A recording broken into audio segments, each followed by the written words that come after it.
Hello buddies, आप सभी का फिर से स्वागत है वीडियो टैबलेट की एक नई सीरीज में। जो वीडियो टैबलेट में अभी तक हम unit 1 diversity in the living world cover कर चुके हैं। Unit number 3 cell structure and function को कवर कर चुके हैं। इस समय हम यूनिट नंबर 2 को डिस्कस कर रहे हैं। यूनिट 2 में 3 चैप्टर हैं बेटा। पहला था मॉर्फोलॉजी, दूसरा है एनाटॉमी और तीसरा है स्ट्रक्चरल ऑर्गेनाइजेशन इन एनिमल्स। तो पहला चैप्टर हम कवर कर चुके हैं बेटा। अगर आपने नहीं देखा है तो उसको देखिएगा। 7 चैप्टर अभी तक हम 7 चैप्टर, अगर आप इस यूनिट को मिला लो तो 8 चैप्टर हम कंप्लीट कर चुके हैं। इसकी पूरी अलग से वीडियो टैबलेट के नाम से प्लेलिस्ट भी बनी हुई बच्चों। तो अगर आप नीट की तैयारी कर रहे हैं, आप चाहते हैं कम टाइम में रिवीजन, तो ये सीरीज आप ही के लिए की जा रही बेटा। यहाँ पर हम कम टाइम में चैप्टर को रिवाइज करें, करीब 20 मिनट, 25 मिनट, 30 मिनट या 40-45 मिनट में पूरा चैप्टर हम कवर करें, एक एक पॉइंट कवर कर रहे हैं। तो ये जो चैप्टर हमारे पास है that is anatomy of flowering plant. Flowering plant किसे कहते हैं? एंजियोस्पर्म को। और एनाटॉमी किसे कहते हैं? Study of the internal structure. इस चैप्टर में हमें कुल 4 टॉपिक पढ़ने हैं। Tissue, tissue system, organs and secondary growth के बारे में। तो हम लोग सबसे पहले तो यहाँ पर बात करेंगे कैथरीन इशाऊ के बारे में। क्या खास बात इनके बारे में वो जान लेते हैं। कैथरीन इसाऊ, यूक्रेन में इनका जन्म हुआ था। अभी यूक्रेन और रसिया का वॉर चल ही रहा, आप देख ही रहे हो। इन्होंने पता लगाया कि करली टॉप वायरस स्प्रेड करता है फूड कंडक्टिंग टिश्यू यानी फ्लोएम टिश्यू के द्वारा। इन्होंने प्लांट एनाटॉमी लिखी। डॉक्टर इसाउस प्लांट एनाटॉमी पब्लिश हुई 1954 में, और 1960 वाला इंपॉर्टेंट है, एनाटॉमी ऑफ सीड प्लांट को पब्लिश किया गया। ठीक है, चलो अब देखो। Anatomy is the study of the internal structure. External structure की जब स्टडी कहते हैं तो उसे मॉर्फोलॉजी कहते हैं, और इंटरनल स्ट्रक्चर की स्टडी को एनाटॉमी का नाम दिया जाता है। किसी भी ऑर्गेनिज्म की जो बेसिक यूनिट होती है बेटा वो सेल होती है, और सेल ऑर्गेनाइज्ड होकर टिश्यू बनाती हैं। फिर टिश्यू जो होते हैं बेटा ये ऑर्गेनाइज होकर ऑर्गन का फॉर्मेशन करते हैं। ठीक है, अब सबसे पहले हम लोग टिश्यू के बारे में बात करेंगे। टिश्यू, ऑर्गन और सेकेंडरी ग्रोथ हमें पढ़नी है ना। तो यहाँ पर देखिए सेल के बारे में तो हम पहले से जानते हैं, पूरा चैप्टर हम पढ़ ही चुके हैं, cell the unit of life. तो सेल से मिलकर टिश्यू का फॉर्मेशन होता है। टिश्यू होता क्या है? टिश्यू जो group of cells having common origin and usually performing similar function. Cell का ऐसा समूह जिनकी ओरिजिन सेम हो और जिनका फंक्शन भी ज़्यादातर सेम हो, उसे टिश्यू कहते हैं। अब प्लांट टिश्यू की बात करें बेटा तो प्लांट टिश्यू होते हैं दो तरह के, मेरिस्टमैटिक एंड परमानेंट। मेरिस्टमैटिक उन्हें कहते हैं जिनमें डिवीजन करने की कैपेसिटी होती जिनकी सेल में, और परमानेंट उन्हें कहते हैं जिनकी सेल में डिवीजन करने की कैपेसिटी खत्म हो जाती है, ये यूजुअली डिवाइड नहीं करती हैं। अब मेरिस्टमैटिक टिश्यू दो तरह का बेटा, primary and secondary. Primary meristem जो होता है बेटा वो प्लांट की लंबाई बढ़ाता है, और जो सेकेंडरी मेरिस्टम होता है वो गर्थ यानी मोटाई प्लांट की बढ़ाता है। प्राइमरी मेरिस्टम पहले अपीयर होता है, सेकेंडरी बाद में अपीयर होता है। ठीक है, अब प्राइमरी वाला बेटा जो है वो दो तरह का है, apical meristem and intercalary meristem. जो एपिकल मेरिस्टम होता है वो अगर रूट के टिप पे तो उसे रूट एपिकल मेरिस्टम रैम कहते हैं, और सूट के टिप पे है तो सूट एपिकल मेरिस्टम यानी सैम कहते हैं। इंटरकैलरी मेरिस्टम मैच्योर ऑर्गन्स के बीच बीच में पाया जाता है। अब जो परमानेंट टिश्यू है ये दो तरह का बेटा, सिंपल एंड कॉम्प्लेक्स। सिंपल में आ जाएगा पैरेन्काइमा, कॉलेनकाइमा, स्क्लेरेन्काइमा, और कॉम्प्लेक्स में जाइलम और फ्लोएम आ जाएगा। ये तो एक ओवरव्यू पता चल गया कि कौन कौन से टिश्यू प्लांट के अंदर पाए जाते हैं। अब इनको हम डिटेल में पढ़ेंगे। तो प्लांट में दो तरह के tissue, meristematic and permanent. Meristematic से हम लोग यहाँ पर स्टार्ट करने वाले हैं। ठीक, मेरिस्टमैटिक टिश्यू जिनकी सेल में डिवीजन करने की कैपेसिटी पाई जाती है। चलो अब देखो, मेरिस्टॉस वर्ड का मतलब ही होता है डिवाइड करना, एक ग्रीक वर्ड है बेटा।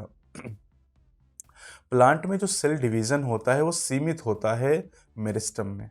दो तरह का मेरिस्टम आपने देखा, प्राइमरी एंड सेकेंडरी मेरिस्टम। तो पहले प्राइमरी की बात करते हैं। प्राइमरी प्लांट की लेंथ को इंक्रीज करता है, दो तरह का है, apical and intercalary. Apical meristem tip या अपेक्स पे पाया जाता है। रूट एपिकल मेरिस्टम रूट के टिप पर, और सूट एपिकल मेरिस्टम सूट के टिप पर पाया जाता है। इंटरकैलरी मेरिस्टम मैच्योर टिश्यूज के बीच बीच में पाया जाता है। ठीक है, अब अगर हम घास की बात करें, ग्रास, तो आप जानते हैं जो हर्बी और जानवर होते हैं वो घास को खा लेते हैं, उसका टिप खा लेते हैं। और उनका जो लॉस्ट पार्ट है वो रीजनरेट होता है इंटर कैलरी मेरिस्टम के द्वारा। इंटर कैलरी मेरिस्टम जो होता है बेटा, ये आपको इंटरनोड में मिलेगा, है ना, और इंटरनोड की लंबाई बढ़ाने का काम करता है। रूट एपिकल मेरिस्टम रूट के टिप पर मिलेगा, सूट एपिकल मेरिस्टम यहाँ पर सूट टिप पे आपको मिलेगा। अब करें ड्यूरिंग फॉर्मेशन ऑफ लीफ, पत्तियां बनते समय, पत्तियां किससे बनती हैं? सूट एपिकल मेरिस्टम से, पिछले चैप्टर में बात हुई थी। एंड इलोंगेशन ऑफ स्टेम, और जब स्टेम की लंबाई बढ़ती है, सम सेफ्ट left behind same constitute axillary bud. Shoot apical meristem की कुछ सेल यहाँ पर छूट जाती हैं और यही एक्सिलरी बड बनाती हैं। और आप जानते हैं axillary bud later form the branch और फ्लावर, ये बात हमने पिछले चैप्टर में भी की थी। अब हम बात करेंगे परमानेंट टिश्यू के बारे में। परमानेंट नहीं, परमानेंट। परमानेंट टिश्यू की बात करें बेटा, तो परमानेंट से पहले हम लोग एक छोटा सा टॉपिक, यहाँ पर पहले बात हुई थी प्राइमरी मेरिस्टम, सेकेंडरी भी देख लेते हैं पहले, है ना।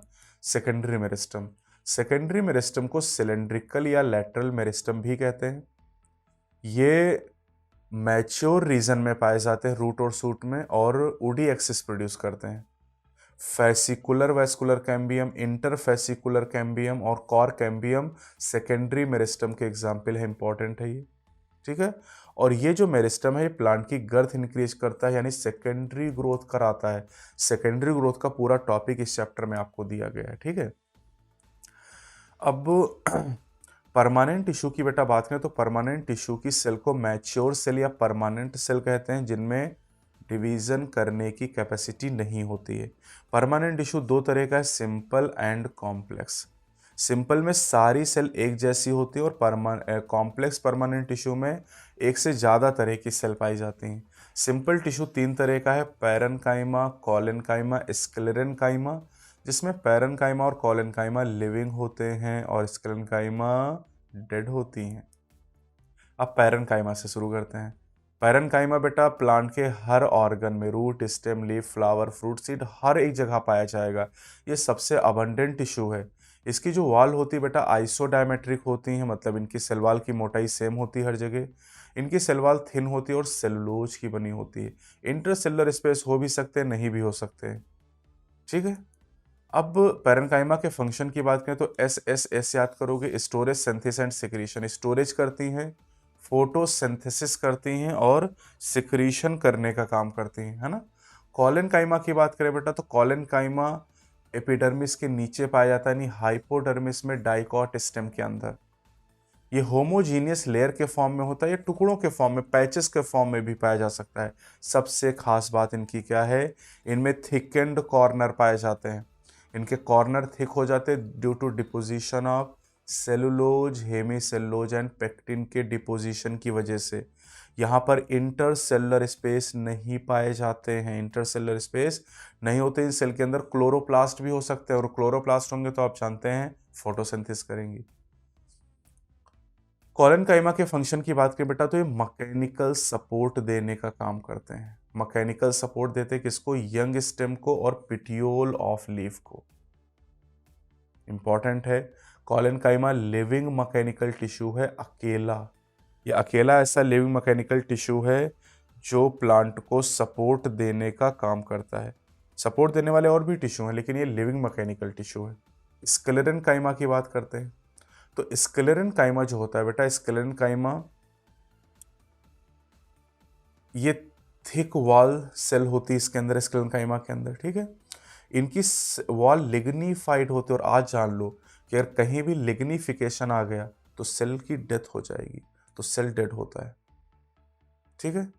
अब ये दो तरह के होते हैं बेटा, स्क्लेरेन्काइमा फाइबर एंड स्क्लेरीड। ये भी मैकेनिकल सपोर्ट देते हैं, लेकिन ये डेड मैकेनिकल टिश्यू है। कॉलेन्काइमा लिविंग मैकेनिकल टिश्यू होता है।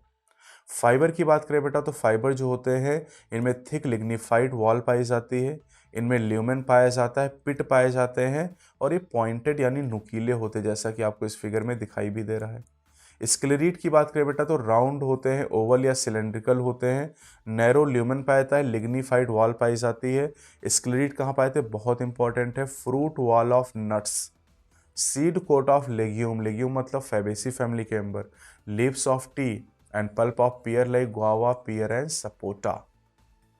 तो गुआवा आलू, अगर हम अमरूद की बात करें, पियर नाशपाती की बात करें बेटा, तो आप जानते हैं ना कि गुआवा और पियर के अंदर, गुआवा खास तौर से आपने देखा गूदा उसका काफ़ी कड़ा होता है और उसके अंदर कुछ दानेदार स्ट्रक्चर होते हैं, वो एक्चुअली स्क्लेरीड होते। पूछा भी गया है कि grittiness of guava is due to presence of sclereid, दांतों में फंसता भी है, वो एक्चुअली स्क्लेरीड ही होता है।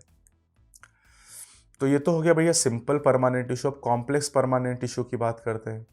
कॉम्प्लेक्स परमानेंट टिश्यू की बात करें बेटा, तो इन कॉम्प्लेक्स टिश्यू में एक से ज़्यादा तरह की सेल पाई जाती हैं, जैसे जाइलम हो गया और फ्लोएम हो गया। जाइलम में 4 तरह की सेल है, फ्लोएम में भी 4 तरह की सेल पाई जाती है। जाइलम वाटर कंडक्टिंग टिश्यू है। जाइलम के द्वारा वाटर और मिनरल का कंडक्शन होता है और इसमें 4 कंपोनेंट होते हैं, ट्रैकीड, वेसल, पैरेन्काइमा और फाइबर। पैरेन्काइमा को छोड़कर बाकी तीनों डेड होते हैं, पैरेन्काइमा लिविंग होती है। ठीक है। अब main water conducting tissue angiosperm है। Xylem parenchyma only living component xylem का है। और एक चीज़ और ध्यान दीजिएगा, ये जो वेसल का पाया जाना, ये एनजीओ का स्पेशल फीचर है। टेरिडो और जिम्नो के जाइलम में वेसल नहीं पाई जाती, ये बात हम प्लांट किंगडम में कर चुके हैं। अब ट्रैकीड की बात करते हैं। इलोंगेटेड ट्यूब लाइक स्ट्रक्चर है, टेपरिंग एंड होते हैं। टेपरिंग, ये देखो किनारे पर सकरी हो गई, बीच में मोटी हैं। डेड होती हैं, पहले ही हमें पता है ना। और यूनिसेलुलर स्ट्रक्चर होते हैं। वेसल की बात करें बेटा, तो long cylindrical tube like structure होते हैं, लार्ज सेंट्रल कैविटी पाई जाती है और ये वेसल मल्टी सेलुलर होते हैं और हर मेंबर यहाँ पर वेसल मेंबर कहलाता है। ठीक है। वेसल का पाया जाना एंजियोस्पर्म का कैरेक्टरिस्टिक है, क्योंकि टेरिडो और जिम्नो में ये नहीं पाए जाते वेसल, है ना। Vessel are absent in gymnosperm except Gnetum. Gnetum एक एक्सेप्शन है जिम्नो में, जहां पर आपको मिलेगा ये। अब रेडियल कंडक्शन ऑफ वाटर अगर पूछा जाए तो रे पैरेन्काइमा सेल के द्वारा होता है। और अपवर्ड कंडक्शन ऑफ वाटर जो होता है बेटा, ये ट्रैकीड और वेसल के द्वारा किया जाता है। ट्रैकीड और वेसल को मिला के ट्रैकेरी एलिमेंट का नाम दिया जाता है ना। ट्रैकीड और वेसल अपवर्ड कंडक्शन करती हैं, रेडियल कंडक्शन वाटर का रे पैरेन्काइमा सेल करती है। इंपॉर्टेंट है ये। अब आते हैं जाइलम पैरेन्काइमा। जाइलम पैरेन्काइमा की बात करें, केवल अकेला लिविंग कंपोनेंट जाइलम का है। स्टोर करता है स्टार्च, फैट और टैनिन। एसटीएफ इसका कोड बताया था याद करने का। थिन और सेलोजिक सेल वॉल पाई जाती है। Xylem fibre highly thickened cell wall होती है और इनमें सेंट्रल ल्यूमेन नहीं पाया था, ऑब्लिटरेट हो जाता है, पूछा जा सकता है। सेप्टेट या एसेप्टेट हो सकते हैं और ये स्क्लेरेनकाइमेटस होते हैं, इसलिए मैकेनिकल सपोर्ट प्रोवाइड करने का काम करेंगे।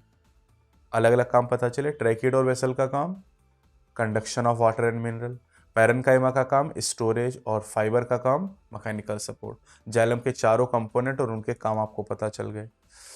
अब जाइलम की बात करें बेटा, तो जाइलम 2 तरह का होगा, protoxylem and metaxylem. Protoxylem is the first form xylem and metaxylem is the later form xylem. अब प्रोटोजाइलम की पोजीशन के आधार पे ये 2 तरह का होगा, एंडार्च एंड एक्सार्च। अगर अगर हम एंडार्च कंडीशन की बात करें तो एंडार्च कंडीशन स्टेम में आपको मिलेगी और एंडार्च कंडीशन में जो प्रोटोजाइलम है बेटा, वो सेंटर की तरफ होगा, सेंटर या पिथ की तरफ होगा, और मेटाजाइलम पेरिफेरी या पेरिसाइकिल की तरफ होगा। एक्सार्च कंडीशन रूट में पाई जाती है बेटा, और यहाँ पर जो प्रोटोजाइलम होता है, प्रोटोजाइलम चला जाता है पेरिफेरी पर, पेरिसाइकिल की तरफ। बस इतना ध्यान रखो, एंडार्च में प्रोटोजाइलम सेंटर की तरफ होगा और एक्सार्च में प्रोटोजाइलम पेरिफेरी पे होगा। खत्म। इतनी बात आपको ध्यान रखनी है। अब आते हैं फ्लोएम की बात करते हैं। फ्लोएम को बास्ट के नाम से भी जाना जाता है। फ्लोएम या बास्ट की बेटा बात करें तो इसके भी 4 कंपोनेंट हैं, sieve tube, companion cell, phloem parenchyma and phloem fibre या बास्ट फाइबर। अब यहाँ पर केवल फ्लोएम फाइबर डेड है, बाकी 3 लिविंग है। जाइलम में क्या था, वहाँ केवल फ्लोएम जाइलम पैरेन्काइमा लिविंग था, बाकी सब डेड थे। यहाँ पर केवल फ्लोएम फाइबर डेड है, बाकी सब लिविंग है, तो ध्यान रखिएगा। ठीक है। अब ये जो 4 कंपोनेंट बेटा, ये एंजियोस्पर्म में पाए जाएंगे। अगर हम टेरिडो और जिम्नो की बात करें तो वहाँ सीओ ट्यूब और कॉम्पेनियन सेल नहीं पाए जाते हैं। ठीक है। Sieve tube and companion cell are absent in phloem of gymnosperm and pteridophyte. अब जिम्नो के फ्लोएम में सीओ ट्यूब की जगह सीओ सेल होती हैं और कॉम्पेनियन सेल की जगह एल्ब्यूमिनस सेल होती है, बाकी दोनों कंपोनेंट कॉमन हो जाते हैं। अब सीओ ट्यूब की बात करते हैं। जो सीओ ट्यूब होती है बेटा, लॉन्ग ट्यूब लाइक सेल होती हैं। इनमें न्यूक्लियस नहीं पाया जाता CO ट्यूब में, बहुत इंपॉर्टेंट है। इनका फंक्शन कॉम्पेनियन सेल का न्यूक्लियस कंट्रोल करता है। एंड वॉल परफोरेटेड होती सीव लाइक मैनर में, इसीलिए इनको CO ट्यूब एलिमेंट कहा जाता है। ये फूड के ट्रांसपोर्ट में मदद करती हैं, किस फॉर्म में? सुक्रोज के फॉर्म में, from leaves to other part of the plant. Clear इतनी बात? अब हम लोग आगे बढ़ते हैं। कॉम्पेनियन सेल, ये पैरेनकाइमेटस सेल होती हैं जो CO ट्यूब एलिमेंट से क्लोजली एसोसिएटेड होती हैं। ये प्रेशर ग्रेडियंट को मेंटेन करती हैं CO ट्यूब सेल के अंदर, बहुत इंपॉर्टेंट है ये। फ्लोएम पैरेनकाइमा, बेटा फ्लोएम पैरेनकाइमा स्टोरेज करती हैं रेजिन, म्यूसिलेज और लेटेक्स का। राम मनोहर लोहिया से आपको याद कराया था। लेकिन फ्लोएम पैरेनकाइमा मोस्टली मोनोकॉट में नहीं पाया जाता है। फ्लोएम फाइबर या बास्ट फाइबर की बात करें, अकेला डेड कंपोनेंट फ्लोएम का है। निडिल लाइक इसके टिप होते हैं। प्राइमरी फ्लोएम में ज़्यादातर नहीं पाया जाता है, सेकेंडरी फ्लोएम में प्रेजेंट होता है। जूट फाइबर, फ्लैक्स फाइबर, हेम फाइबर, ये एक्चुअली फ्लोएम फाइबर और ये स्क्लेरन काइमेटस हैं। और स्क्लेरन काइमेटस होंगे तो क्या करेंगे? मैकेनिकल सपोर्ट प्रोवाइड करने का काम करेंगे। अब यहाँ पर जो प्राइमरी फ्लोएम बेटा, उसके दो कंपोनेंट हैं, protophloem and metaphloem. Protophloem first formed होता है जिसमें नैरो CO ट्यूब होती हैं, और लेटर फॉर्म फ्लोएम को मेटाफ्लोएम कहते हैं जिनमें बिगर CO ट्यूब पाई जाती है। ये भी टॉपिक NCERT में आपको दिया गया है। अब ये तो हो गया टिश्यू का टॉपिक, करीब 15 मिनट लगा टिश्यू पढ़ने में। अब हम पढ़ेंगे टिश्यू सिस्टम के बारे में। टिश्यू सिस्टम की बात करें तो टिश्यू सिस्टम के बेटा 3 पार्ट होते हैं, या 3 तरह का टिश्यू सिस्टम होता है। एपिडर्मल टिश्यू सिस्टम या डर्मल टिश्यू सिस्टम, ग्राउंड या fundamental tissue system, and vascular और conducting tissue system. Epidermal tissue system 3 तरह का है बेटा, या इसके 3 पार्ट हैं। एक एपिडर्मिस हो जाएगा, दूसरा स्टोमेटा और तीसरा epidermal appendages. Epidermal appendages root में रूट हेयर होते हैं और स्टेम में ट्राइकोम कहलाते हैं। अब एपिडर्मिस से शुरू करते हैं। एपिडर्मिस आउटर मोस्ट कवरिंग है प्लांट बॉडी की। रूट, स्टेम, लीफ में सबसे बाहर एपिडर्मिस है। जो सबसे बाहर होता है वो प्रोटेक्शन देता है। जैसे हमारे सबसे बाहर स्किन में भी एपिडर्मिस ही होती, ज़्यादातर सिंगल लेयर्ड होती। रूट की एपिडर्मिस को एपिब्लेमा कहते हैं। जो एपिडर्मिस उस पर जनरली कवरिंग होती है वैक्सी कोटिंग की, जिसे क्यूटिकल कहते हैं। लेकिन क्यूटिकल एब्सेंट होती है बेटा रूट के एपिडर्मिस पे, क्योंकि क्यूटिकल अगर होगी तो वाटर का एब्जॉर्प्शन नहीं होगा। क्यूटिकल नॉन सेलुलर लेयर है जिसको एपिडर्मिस सिक्रीट करती है। अब जो एपिडर्मिस होती है बेटा, ये कॉम्पैक्टली अरेंज सेल से बनी होती है, और इसकी जो सेल होती है बेटा वो पैरेनकाइमेटस होती हैं, जो लिविंग सेल होती हैं। आप जानते हैं, पहले से ही हम टिश्यू में पढ़ चुके हैं। स्टोमेटा की बात करें बेटा तो स्टोमेटा लीफ के एपिडर्मिस में पाए जाते हैं। इसके अलावा स्टेम में भी स्टोमेटा हो सकते हैं। गैसियस एक्सचेंज इनका काम है, ऑक्सीजन और CO2 का एक्सचेंज करते हैं और वाटर लॉस करते हैं ड्यू टू ट्रांसपिरेशन। अब स्टोमेटल एपरेटस की बात करें बेटा तो इसके 3 पार्ट होते हैं, गार्ड सेल, सब्सिडरी सेल और स्टोमेटल अपर्चर। इन तीनों को मिला के स्टोमेटल एपरेटस के नाम से जानते हैं। यहाँ स्टोमेटल एपरेटस दिखाया गया, ये स्टोमा स्टोमेटल अपर्चर दिखाया गया है। यहाँ पर ये 2 गॉड सेल दिखाई गई, और गॉड सेल को अगर देखेंगे बीन शेप की होती है बेटा, और इनके अंदर आपको एक क्लोरोप्लास्ट भी दिखाए गए हैं। और इनके सराउंडिंग में जो सेल हैं बेटा, ये सब्सिडरी सेल यहाँ पर आपको दिखाई गई है ना। तो इन तीनों को मिला के नाम देते हैं स्टोमेटल एपरेटस। अब जो गार्ड सेल, इनको अगर देखोगे तो गार्ड सेल की जो इनर वॉल है बेटा, ये इनर वॉल काफ़ी मोटी आपको दिखाई गई है, और इनकी जो आउटर वॉल आपको दिखाई दे रही है वो काफ़ी पतली आपको दिखाई गई, लेस थिक हो जाएगी यहाँ पे। गार्ड सेल रेगुलेट करती हैं opening and closing of stomata. ठीक है, गार्ड सेल की जो इनर वॉल है बेटा वो टुवर्ड्स स्टोमेटल पोर होती है, थिक होती है। Outer wall away from stomatal pore होती है, जो थिन होती है। ग्रासेस में गार्ड सेल डम्बल शेप की होती है, जबकि नॉर्मली आप जानते हैं कि बीन शेप की गार्ड सेल पाई जाती है। एपिडर्मल अपेंडेजेस, एपिडर्मल अपेंडेजेस में बेटा 2 आ जाते हैं, रूट हेयर हो जाएगा और ट्राइकोम हो जाएगा।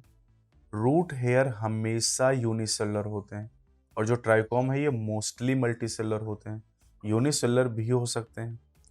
ट्राइकोम की बात करें तो ये ब्रांच्ड हो सकते हैं, स्टिफ हो सकते हैं, सॉफ्ट हो सकते हैं और सिक्रीटरी हो सकते हैं, अनब्रांच्ड भी हो सकते हैं। Trichome prevent water loss due to transpiration, ये इंपॉर्टेंट। ट्राइकोम वाटर लॉस जो कि ट्रांसपिरेशन से होता है उसको रोकने का काम करते हैं। अब आते हैं दूसरा टिश्यू सिस्टम, ग्राउंड और fundamental tissue system. Ground tissue की अगर बात करें पहले तो इसमें 3 चीज़ें आती हैं, कॉर्टेक्स, पेरीसाइकिल, पिथ, सीपीपी से याद कर सकते हो।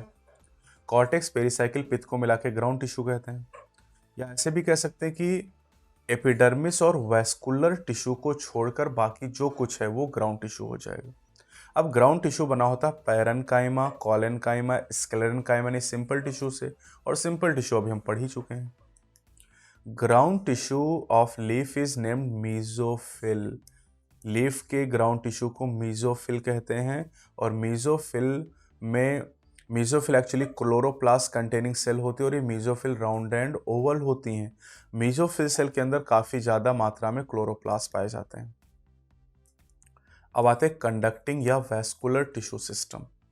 कंडक्टिंग टिश्यू सिस्टम की बात करें बेटा तो कंडक्टिंग या वैस्कुलर टिश्यू सिस्टम बने होते हैं कॉम्प्लेक्स टिश्यू जाइलम और फ्लोएम से। ये कॉम्प्लेक्स टिश्यू से बने होते हैं, जाइलम एंड फ्लोएम। जबकि अभी जो आपने फंडामेंटल या ग्राउंड टिश्यू सिस्टम पढ़ा था वो बने थे simple tissue, parenchyma, collenchyma and sclerenchyma से। वैस्कुलर बंडल की बात करें बेटा तो वैस्कुलर बंडल 3 तरह के होते हैं, radial, conjoint and concentric.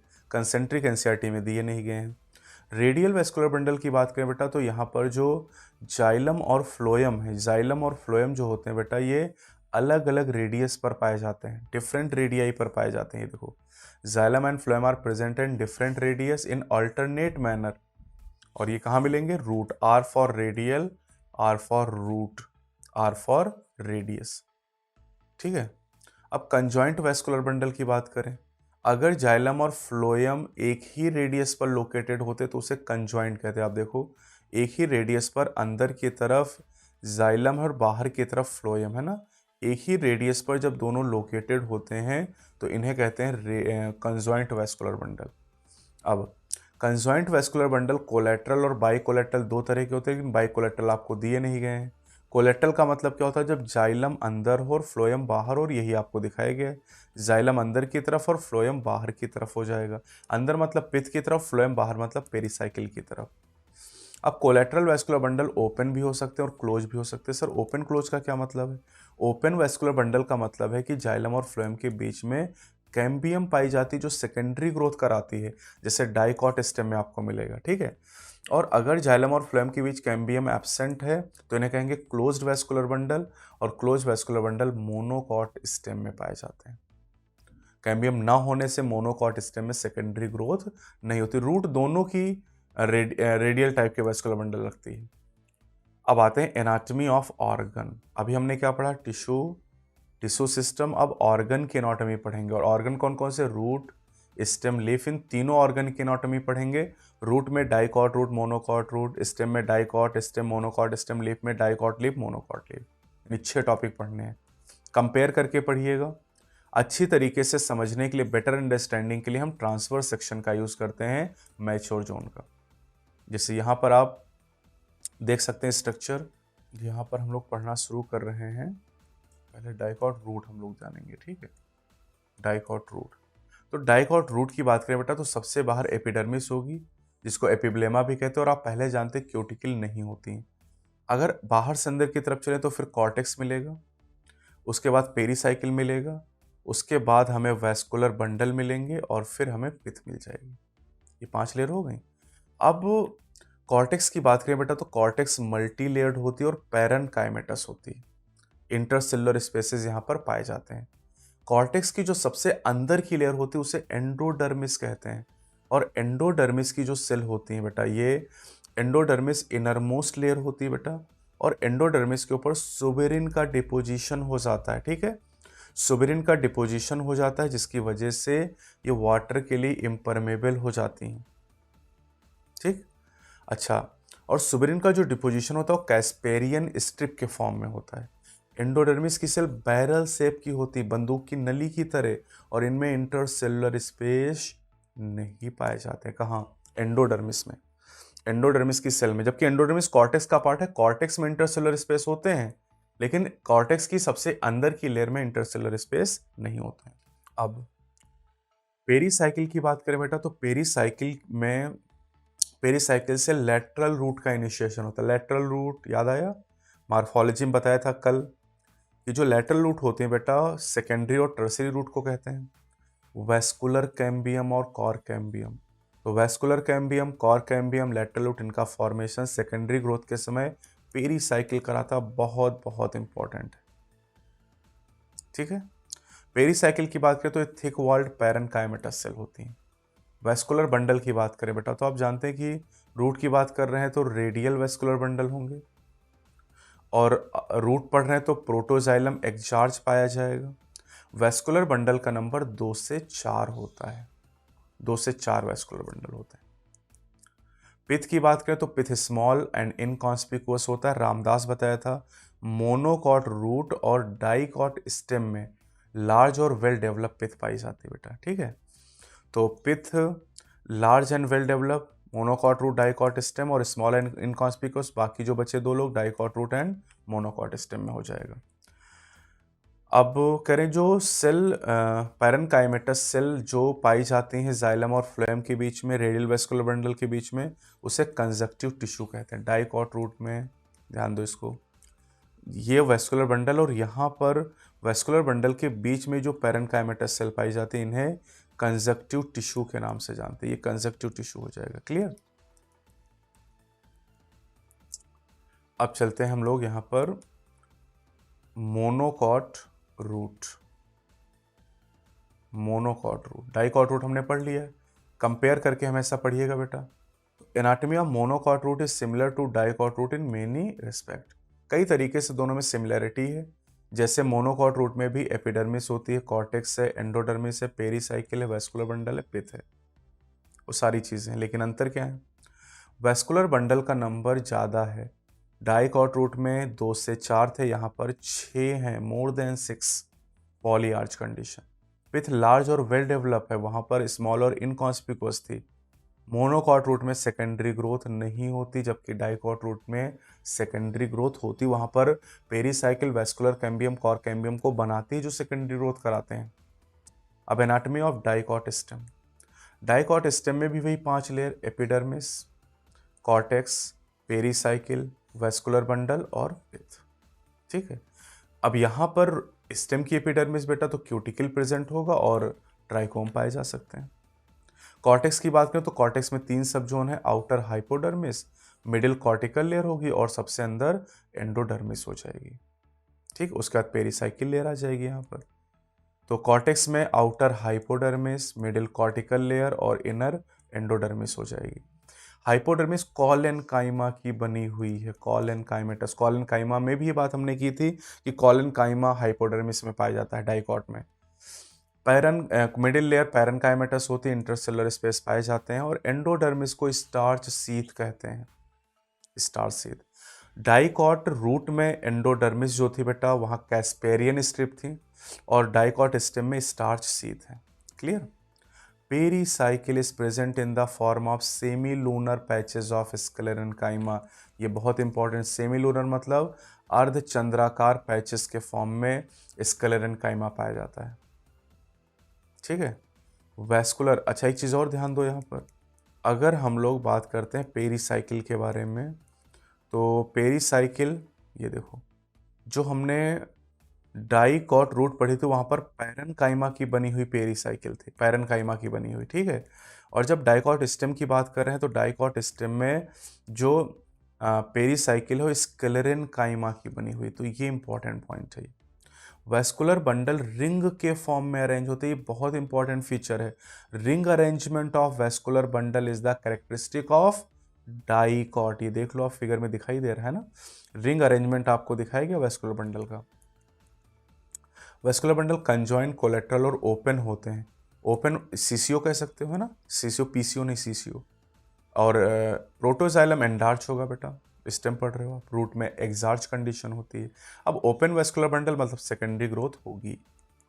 Pith large और वेल डेवलप होती है। ठीक है, पैरेनकाइमेटस सेल होती है और इंटरसेलुलर स्पेस पाए जाते हैं। अब यहाँ पर एक चीज़ और ध्यान दीजिएगा, जो पैरेनकाइमेटस सेल वेस्कुलर बंडल के बीच होती है उन्हें मेडुलरी रेज कहते हैं। डाइकॉट रूट में वेस्कुलर बंडल के बीच में जो सेल थे उनको कंजक्टिव टिश्यू कहा गया था, लेकिन डाइकॉट स्टेम में वैस्कुलर बंडल के बीच में जो सेल उन्हें मेडुलरी रेस कहा जाता है। अब आते हैं मोनोकॉट स्टेम की बात करते हैं, कंपेयर करके पढ़ेंगे डाइकॉट स्टेम से। तो यहाँ पर बेटा देखो एपिडर्मिस मिलेगी, हाइपोडर्मिस मिलेगी और उसके बाद ग्राउंड टिश्यू अनडिफ्रेंशिएटेड होगा। मतलब यहाँ पर आपको कोई अलग से पेरीसाइकिल, कोई अलग से पिथ, कोई अलग से कॉर्टिकल लेयर नहीं दिखाई देंगी। एपिडर्मिस मिला, हाइपोडर्मिस मिला, ग्राउंड टिश्यू पूरा बिखरा हुआ है अनडिफ्रेंशिएटेड और उसके अंदर वैस्कुलर बंडल स्कैटर्ड फॉर्म में है। स्कैटर्ड फॉर्म में वैस्कुलर बंडल होंगे, है ना, vascular bundle scattered in ground tissue. अब सेंटर वाले जो वैस्कुलर बंडल है बेटा ये देखो बड़े बड़े हैं ना, और पेरिफेरी वाले छोटे हैं। और वैस्कुलर बंडल के अंदर वाटर कंटेनिंग कैविटीज, ये सब बहुत इंपॉर्टेंट पॉइंट है। इन वैस्कुलर बंडल में बंडल शीथ पाई थी स्क्लेरन काइमा की बनी हुई, और हाइपोडर्मिस भी स्क्लेरन काइमा। ध्यान दीजिए, जो अभी हमने इसके पहले पढ़ा था डाइकॉट स्टेम, वहां पर हाइपोडर्मिस कॉलन काइमेटस है। मोनोकॉट स्टेम में हाइपोडर्मिस स्क्लेरन काइमेटस, यही सब बातें पूछी जाती हैं, तो सब ध्यान देंगे। वैस्कुलर बंडल कंजॉइंट और क्लोज होते हैं। क्लोज मतलब वैस्कुलर कैम्बियम नहीं, सेकेंडरी ग्रोथ नहीं होगी। फ्लोएम पैरेन्काइमा यहाँ एब्सेंट होता है। ग्राउंड टिश्यू लार्ज है, कॉन्स्पिकुअस है, अनडिफ्रेंशिएटेड है। मतलब यहाँ पर आपको जो कॉर्टेक्स है, पेरीसाइकिल है, पिथो सब नहीं मिलेगा बेटा, अलग अलग। अब आते हैं डाइकॉट लीफ या डॉर्सी वेंट्रल लीफ कहते हैं, dorsiventral leaf. Dorsiventral leaf की बात करें बेटा तो वर्टिकल सेक्शन से देखने पर डाइकॉट लीफ में 3 पार्ट दिखाई देते हैं, एपिडर्मिस, मीजोफिल और vascular system. Mesophyll actually ground tissue है लीफ का, है ना, तो ये देख लो आप। एपिडर्मिस की बात करें बेटा तो अपर एपिडर्मिस भी होती है और लोअर भी होती है। अपर एपिडर्मिस को एडेक्सियल कहते हैं और लोअर को एबेक्सियल कहा जाता है बेटा, ठीक है। अब जो मीजोफिल है बेटा, यहाँ पर मीजोफिल की बात की जाए अगर, तो मीजोफिल डिफ्रेंशिएटेड है पहली सेट पैरेन्काइमा और स्पॉन्जी पैरेन्काइमा। जो पहली सेट पैरेन्काइमा की सेल है बेटा ये देखो इलोंगेटेड है, वर्टिकल हैं, एक दूसरे के पैरेलल पाई जाती हैं। और जो स्पॉन्जी पैरेन्काइमा राउंड और ओवल सेल, इनके बीच में बड़े बड़े इंटरसेलुलर स्पेसेस पाए जाते हैं। वैस्कुलर बंडल की बात करें तो बेटा उनके ऊपर बंडल शीथ पाई जाती है जो कि थिक वॉल होती हैं। तो ये अरेंजमेंट बहुत अच्छे से आपको ध्यान रखना है, ठीक। मेसोफिल सेल डाइकॉट लीफ में डिफ्रेंशिएटेड हैं, अपर पहली सेट पैरेन्काइमा, ठीक है, और स्पॉन्जी पैरेन्काइमा जो कि लोअर एपिडर्मिस की तरफ पाई जाती है।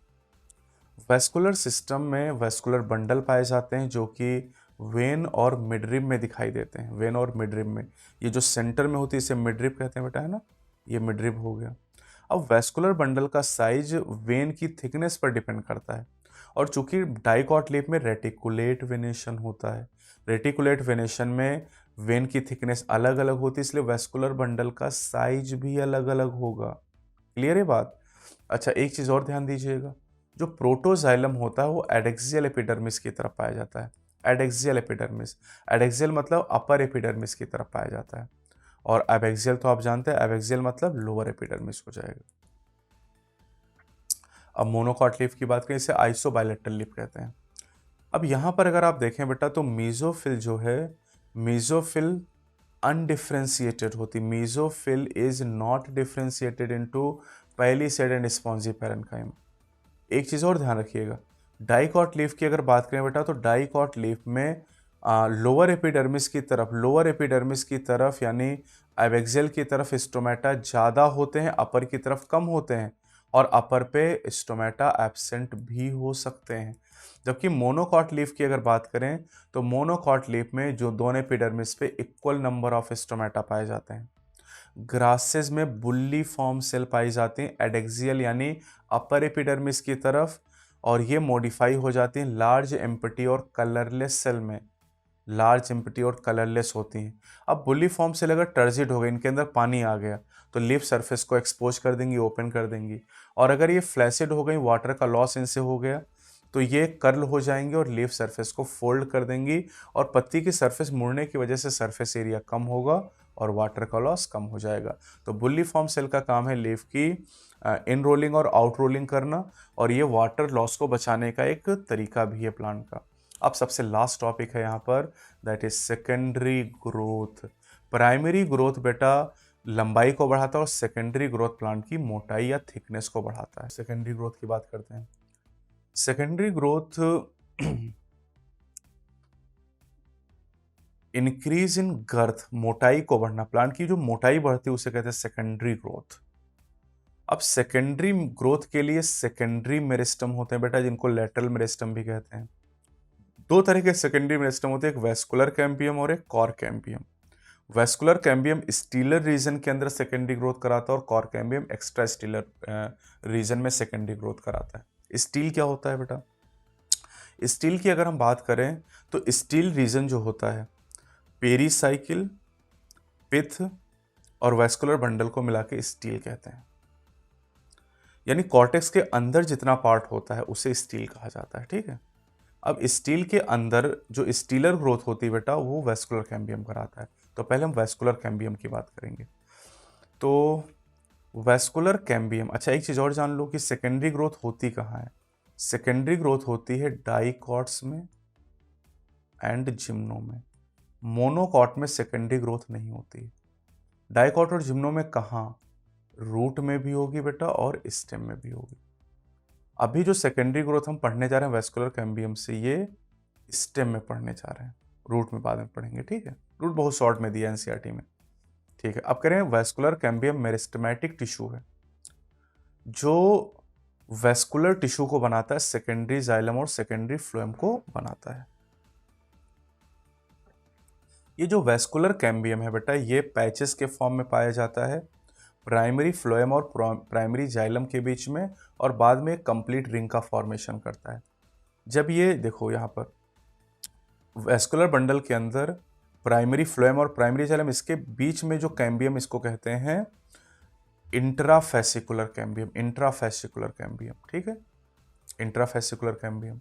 अब डाइकॉट स्टेम में अगर आप देखें यहाँ पर तो पेरिसाइकिल के अंदर वेस्कुलर बंडल है, और यहाँ पर ये क्या बताया था बेटा, डाइकॉट स्टेम में मेडुलरी रेस सेल थी, पैरेन्काइमा सेल। ये एक्टिवेट हो जाती जिससे यहाँ पर एक नया मेरिस्टम बनता है जिसको कहते हैं interfascicular cambium. Interfascicular cambium vascular bundles के बीच में बनता है और फिर ये पूरी रिंग डेवलप हो जाती है ऐसे। इस रिंग को कहते हैं कैम्बियम रिंग। कैम्बियम रिंग के नाम से जानते हैं। तो यानी कैम्बियम रिंग में दो पार्ट होते हैं, एक इंट्राफेसिकुलर कैम्बियम और दूसरा इंटरफेसिकुलर कैम्बियम। ये दोनों मिलके पूरी रिंग बना देते हैं। अब जब रिंग पूरी बन जाती है बेटा तो इसमें ध्यान दो कि इंट्राफेसिकुलर कैम्बियम प्राइमरी होता है और इंटरफेसिकुलर कैम्बियम सेकेंडरी होता है। यानी जो कैम्बियम होता है बेटा वो कैम्बियम पार्टली प्राइमरी और पार्टली सेकेंडरी होता है। अब जब कैम्बियम की पूरी रिंग बन जाती है तो ये डिवाइड करना शुरू करता है। कट ऑफ वर्ड एनसीईआरटी में लिखा, कट ऑफ मतलब डिवाइड करना शुरू करेगा दोनों तरफ। लेकिन कैम्बियम की एक्टिविटी अंदर की तरफ यानी जाइलम की तरफ ज़्यादा होगी और इसलिए सेकेंडरी जाइलम ज़्यादा बनेगा, और बाहर की तरफ एक्टिविटी कम है यानी सेकेंडरी फ्लोएम कम बनेगा, है ना। कैम्बियम रिंग पेरिफेरी की तरफ सेकेंडरी फ्लोएम बनाएगा और पिथ की तरफ सेकेंडरी जाइलम का फॉर्मेशन करेगा। अब जो सेकेंडरी जाइलम है ये अंदर की तरफ ज़्यादा बनेगा, लेकिन अंदर जगह तो है नहीं, अंदर तो पैरेन्काइमा सेल भरी हुई है, तो सेकेंडरी जाइलम जल्दी ही पूरा अंदर कॉम्पैक्ट मास बना देगा और ये प्राइमरी फ्लोएम और सेकेंडरी फ्लोएम को धीरे धीरे बाहर की तरफ क्रश करता जाएगा। जब सेकेंडरी जाइलम एकुमुलेट हो जाएगा अंदर तो बाहर की तरफ फैलेगा, प्राइमरी फ्लोएम और सेकेंडरी फ्लोएम को क्रश कर देगा, लेकिन प्राइमरी फ्लोएम थोड़ा बहुत लेस और मोर इंटैक्ट सुरक्षित रहेगा, सेंटर रीजन या पेथ रीजन में थोड़ा बहुत बचा रह जाएगा। ठीक है, ये आपको दिखाया गया पूरा। अब कुछ जगहों पर कैम्बियम बनाता है सेकेंडरी मेडुलरी रेस का फॉर्मेशन करता है। यानी जो कैम्बियम है बेटा, कैम्बियम रिंग है वो सेकेंडरी जाइलम को बनाती है, सेकेंडरी फ्लोएम को बनाती है और सेकेंडरी मेडुलरी रेस को भी बनाती है। अब बात करते हैं सेकेंडरी जाइलम जिसको उड के नाम से जाना जाता है। ठीक है, सेकेंडरी जाइलम को कॉमनली उड कहते हैं बेटा, है ना। और ये जो उड है बेटा इसमें हमें कई तरह की उड बताई गई, स्प्रिंग उड और ऑटम उड के बारे में बताया गया है। स्प्रिंग उड और ऑटम उड की बात करें तो इसको कैसे समझेंगे, देखो कैम्बियम की जो वेस्कुलर कैम्बियम की एक्टिविटी वो फिजियोलॉजिकल और इन्वायरमेंटल फैक्टर पर डिपेंड करती है। अगर इन्वायरमेंटल फैक्टर की बात करें तो टेम्परेट रीजन में जो क्लाइमेट है, जो जलवायु है, वो साल भर एक जैसी नहीं रहती है। ट्रॉपिकल रीजन में मौसम लगभग साल भर एक जैसा होता है, यानी क्लाइमेटिक चेंजेस नहीं होते हैं ज़्यादा। टेम्परेट रीजन में काफ़ी ज़्यादा क्लाइमेटिक चेंजेस होते हैं। तो अब जब टेम्परेट रीजन में क्लाइमेट चेंज होगा तो कैम्बियम की एक्टिविटी भी चेंज हो जाएगी। तो स्प्रिंग सीजन में, बसंत ऋतु में, कैम्बियम ज़्यादा एक्टिव होगा और ज़्यादा जाइलरी एलिमेंट का फॉर्मेशन करेगा। यहाँ पर जो वेसल बनेंगे उनमें वाइडर कैविटीज होंगी। इस वुड को स्प्रिंग या अर्ली वुड कहेंगे। ये लाइटर कलर में होगी और इसकी डेंसिटी भी कम होगी। लेकिन विंटर सीजन की बात करें तो विंटर सीजन में कैम्बियम की एक्टिविटी कम हो जाएगी और कुछ जाइलरी एलिमेंट बनेंगे। इस वुड को ऑटम या लेट वुड कहा जाएगा। इनकी जो वेसल है बेटा वो नैरो होंगी, डार्क कलर होगा और इनकी डेंसिटी हाई। कैसे याद करेंगे इसका निमोनिक मैंने बताया था, स्वेल्स से याद करोगे, है ना, स्वेल्स से याद करोगे। एस का मतलब क्या हो जाएगा, स्प्रिंग, ठीक, स्प्रिंग सीजन हो जाएगा। डब्ल्यू का मतलब क्या हो जाएगा, वाइडर कैविटी। ई का मतलब क्या हो जाएगा, अर्ली वुड। एल का मतलब क्या हो जाएगा बेटा, लाइटर कलर। एल का मतलब हो जाएगा लेस डेंसिटी, है ना। तो इस तरीके से आप इसको आसानी से याद कर सकते हैं। तो स्प्रिंग वुड और ऑटम वुड के जो कैरेक्टरिस्टिक मैंने बताया, एक को याद कर लो, दूसरे में उल्टा कर लें। जैसे स्प्रिंग वुड में याद कर ले, अर्ली वुड है तो इधर लेट कर लो। स्प्रिंग है इधर विंटर हो जाएगा, ऑटम वुड हो जाएगा। स्प्रिंग सीजन बनेगी, विंटर सीजन बनेगी। यहाँ ज़्यादा जाली एलिमेंट, यहाँ कम है। यहाँ वाइडर कैविटी, यहाँ नैरो कैविटी। यहाँ लाइट कलर, यहाँ डार्क कलर। यहाँ लेस डेंसिटी, यहाँ हाई डेंसिटी। बस हो गया। एक याद कर लो, स्वेल मैंने बताया है। स्वेल से अगर याद रखोगे तो सारा काम आपका हो जाएगा, है ना। ये देखो लिखा भी सर ने, ये अर्पित सर ने पढ़ाया था इस बार एनाटॉमी, तो वही कोड यूज़ किया यहाँ भी।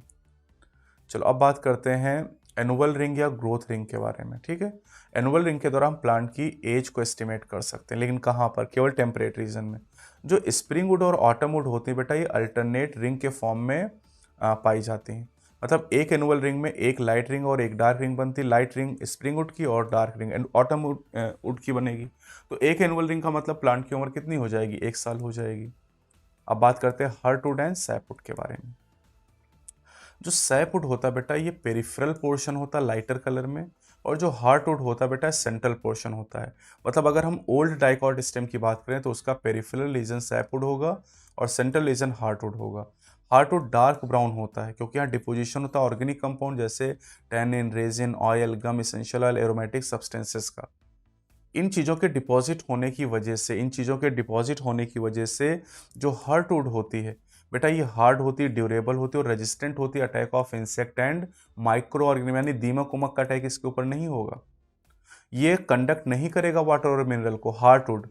ये केवल मैकेनिकल सपोर्ट प्रोवाइड करने का काम करेगा, ठीक है। लेकिन जो सैपवुड होता है बेटा, ये पेरिफेरल रीजन है, फिजियोलॉजिकली एक्टिव होता है और ये वाटर और मिनरल को कंडक्ट करने का काम करेगा। लेकिन जो हार्टवुड है इनर मोस्ट होता है, डेड और लिग्निफाइड सेल होती हैं, ड्यूरेबल होता है, डार्क ब्राउन कलर का होता है, मैकेनिकल सपोर्ट देता है, लेकिन वाटर और मिनरल को कंडक्ट करने में हेल्प नहीं करता है। अब आते हैं कॉर्क कैम्बियम से होने वाली सेकेंडरी ग्रोथ। ये secondary growth extrastelar region में होगी, यानी स्टील के बाहर होगी। कॉर्टेक्स पेरिसाइकिल, वैस्कुलर बंडल और पित्त के बाहर होगी। तो जैसे जैसे स्टेम की मोटाई बढ़ती है वैसे वैसे जो कॉर्टेक्स और एपिडर्मिस सेल होती हैं वो ब्रेक हो जाती हैं ना, और नई प्रोटेक्टिव लेयर के द्वारा इनको रिप्लेस कर दिया जाता है। तो कॉर्टेक्स रीजन में नई मेरिस्टेमेटिक लेयर का फॉर्मेशन होता है जिन्हें कॉर्क कैम्बियम के नाम से जानते हैं। कॉर्क कैम्बियम की बात करें बेटा तो कॉर्क कैम्बियम कहाँ बनती हैं, कॉर्क कैम्बियम का फॉर्मेशन कहाँ होता है, कॉर्टेक्स रीजन में होता है, ध्यान रखिएगा, ठीक है। कपल ऑफ लेयर थिक होती कॉर्क कैम्बियम, थिन वॉल्ड होती हैं, मेरिस्टेमेटिक लेयर होती है और ये भी दोनों तरफ सेल को बनाती है, अंदर की तरफ भी और बाहर की तरफ भी। कॉर्क कैम्बियम की बात करें बेटा तो कॉर्क कैम्बियम को फिलोजन कहते हैं। ये बाहर की तरफ जो बनाती है उसे कॉर्क या फिल्लम के नाम से जानते हैं, जो डेड होती हैं, और अंदर की तरफ सेकेंडरी कॉर्टेक्स बनाती है जिसे फिलोडर्म कहते हैं, जो पैरेनकाइमेटस मतलब लिविंग हो जाएंगी। और इन तीनों को मिला के फिल्लम, फिलोजन, फिलोडर्म, तीनों को मिला के पेरीडर्म का नाम दिया जाता है, ठीक है, पेरीडर्म कहते हैं। अब अगर बार्क की बात करें बेटा, है ना, बार्क की बात करें तो बार्क में वैस्कुलर कैम्बियम के बाहर जितने टिश्यू उनको मिला के बार्क कहते हैं। तो बार्क में आ जाता है बेटा, बार्क में आ जाएगा सेकेंडरी फ्लोएम प्लस पेरीडर्म, और पेरीडर्म में 3 चीजें आ जाएंगी। पेरीडर्म में फेलम, फेलोजन, फेलोडर्म और इसके साथ सेकेंडरी फ्लोएम मिला लो तो ये हो जाएगा बेटा आपका बार्क, जिसको आप छाल के नाम से जानते हैं। कॉर्क की जो सेल होती है बेटा उनमें सुबेरिन का डिपोजिशन हो जाता है, जिससे वाटर के लिए इम्परमिएबल हो जाती है, इम्परवियस हो जाती हैं। जो बार्क अर्ली सीजन में बनती है उसे अर्ली या सॉफ्ट बार्क कहते हैं, और जो एंड ऑफ सीजन बनती है उसे लेट या हार्ड बार्क कहते हैं।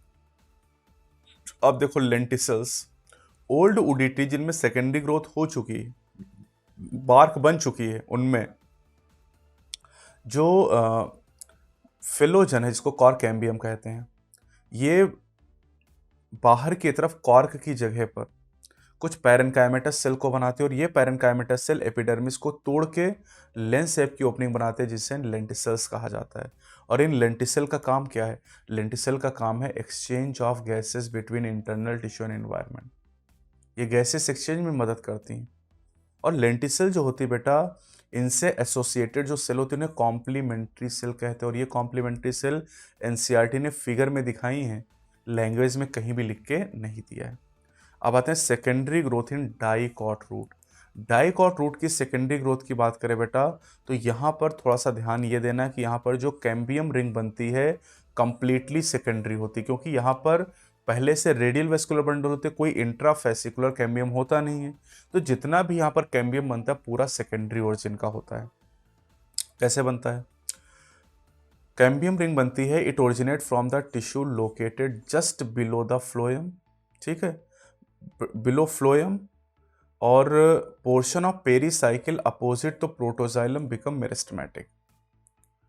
कंटिन्यूअस कैम्बियम, चलो ये सब कोई बहुत जरूरी बात नहीं है, इसके इवेंट सब वही होंगे, पहले वेवी रिंग बनेगी और बाद में वो सर्कुलर हो जाएगी, ठीक है।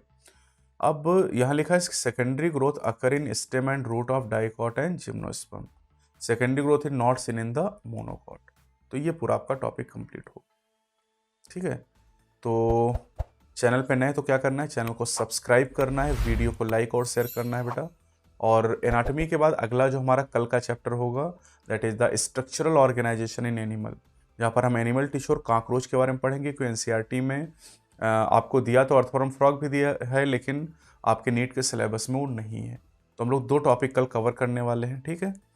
पूरा हम लोग एनिमल टिश्यू के बारे में बात करेंगे, आज हमने प्लांट टिश्यू के बारे में पढ़ाई की है।